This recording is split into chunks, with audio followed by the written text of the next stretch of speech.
তোমার কারণে আজকে আমার ট্রেনটা মিস হয়েছে। এখন আমি কি করবো কিছুই বুঝতেছি না। আচ্ছা আমাকে যেখান থেকে নিয়ে আসছো সেখানে আমার নামাই দাও, চলো। এখন জোরে চালায় লাভ কি? যখন জোরে চালানো দরকার ছিল তখন তো চালাও নাই, এখন আইসে জোরে চালাইতে। তখন 10 টাকা কম দিছিলাম তাই না? এই নাও, ওইটা সহ 40 টাকা রাখো। না মামা, আপনি আমার 30 টাকা দেন। রাখতে বলছি রাখো।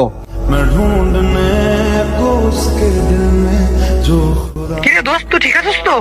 আমার কি, আমি তো ঠিকই আছি, কিন্তু দোস্ত ট্রেনটা মিস করে ফেলছি। যাক ভালো হয়েছে। তোর যে ট্রেনে আসার কথা ছিল ওই ট্রেনটা তো অ্যাক্সিডেন্ট করছে। কি কি বলস তুই? আল্লাহর কাছে শুকরিয়া, তোর কিছুই হয় নাই। আমি তো টেনশন ছিলাম অনেক।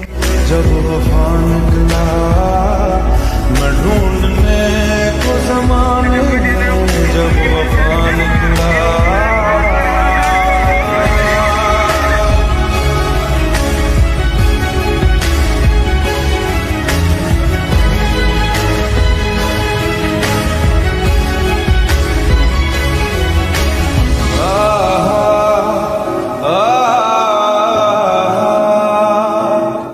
মামা, আপনি আমার লাগে ট্রেনটা মিস করছেন, আমার অনেক খারাপ লাগতেছিল।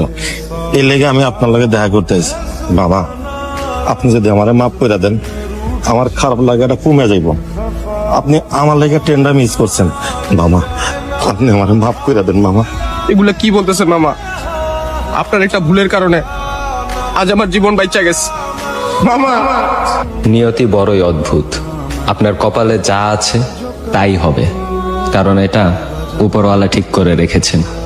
আপনি যতই চেষ্টা করুন না কেন, আপনি কখনো নিজের নিয়তি বদলাতে পারবেন না।